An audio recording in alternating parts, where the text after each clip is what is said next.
Hey guys, today's video will just be a little bit on this sickle bar mower, the John Deere 350. I had a couple of questions about it, and I just thought it would be better to do a video than trying to text back and forth and explain it through words, typing. And so it would cut out long messages trying to read it and maybe mistyping, because I'm very prone to do that and very bad for that. So this is for the subscriber viewer that had the questions, and I cannot remember the name. So anyways, the question I had was about the tension on the mower on the cutter side, where the heel is, and the flywheel, whatever you want to call it there. The trouble they were having is when they hook up the mower and when they pick it up, that side of the mower is dragging. So I'm just going to go through and show you how to adjust the tension and stuff like that. We'll explain it to you because I don't have it hooked up to the tractor. So I'm just going to explain it to you. And if there's any other questions, then I will do a video on how to do it. So let's get at it. Okay. The first thing you want to do is start here in this big spring here. Now you have a chain that runs through it. You have a hook on this end and a hook on that end. And for this mower, I have it set up. Now this is set up on the wide stance for a tractor. So in other words, the difference is the mower will sit over this way about 8 inches. If this is flipped over, if this tension bar is flipped over to this side. So in other words, instead of it being on the right side of the tractor, this would be on the left side of the tractor, which brings the mower in a little closer for a smaller tractor, or a tractor that's not set so wide out like my 2020. So, with that being said, I have it set, let's count the links here. 1, 2, 3, 4, 5. Yes.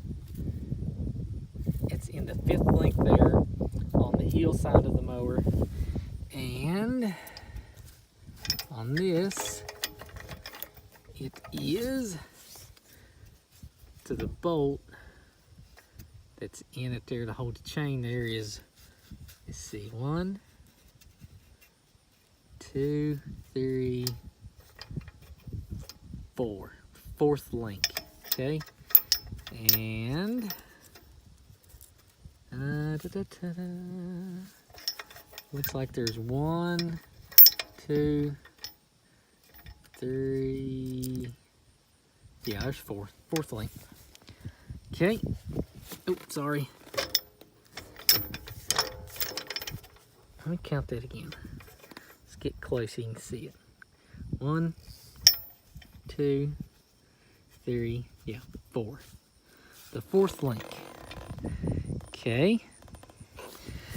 So try that. So 5th link on this end, 4th link on this.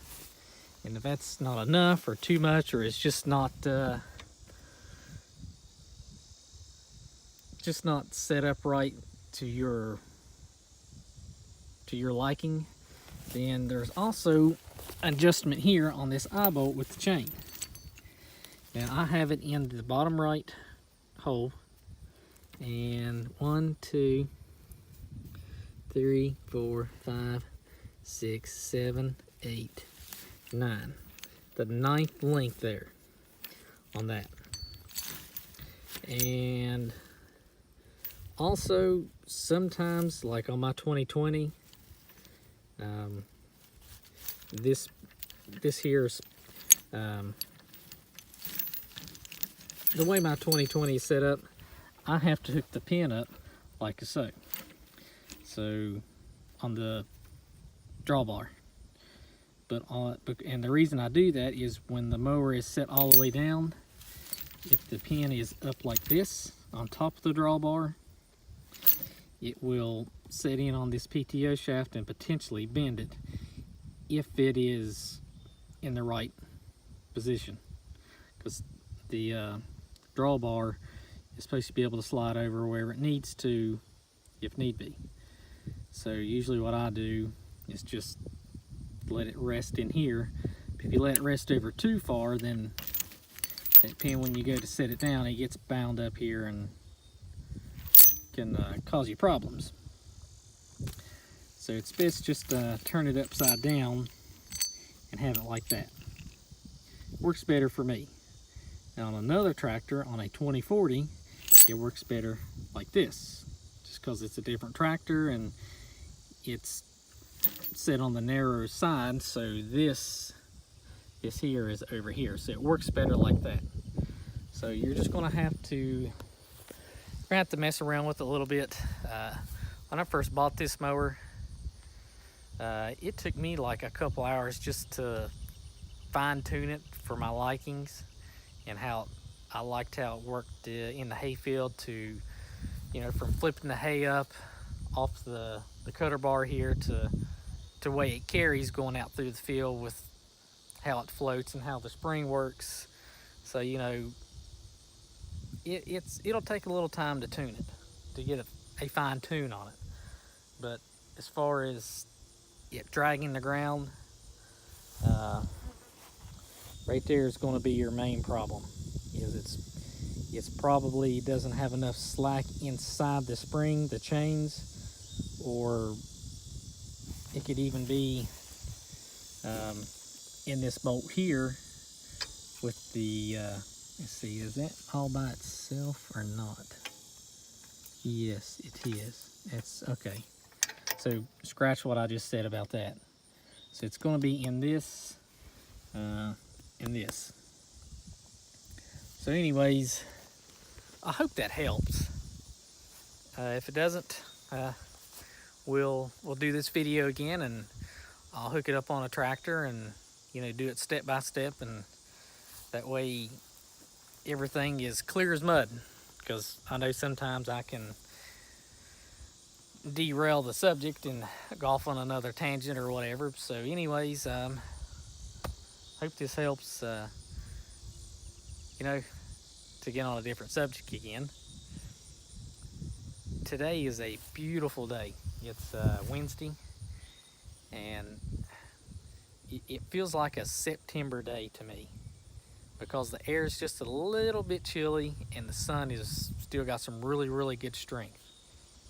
And I don't know if you can tell in the camera, but to me, looking at the shadows and stuff in the trees, it has that really early fall look to it. And I don't know, it's just kind of gives me a little anxiety of what's to come, you know, even though we're only halfway through July. But it just, I don't know, gives me that, I think it's a way of Mother Nature telling you, hey, winter is coming, get ready. I know that's kind of on a totally different subject, but it's a beautiful day. It's like 80 degrees. So anyways, any questions, comments, all that stuff, throw it in the comment section below. I would say message me on Facebook, but for some reason the last week now, I can't get into Facebook, so I don't know what's up with that. But you can also send me a message through Instagram, smalltownfarmer88, and I'll be gladly to help you in any way I can. So thanks for watching. Till next time, as always, later.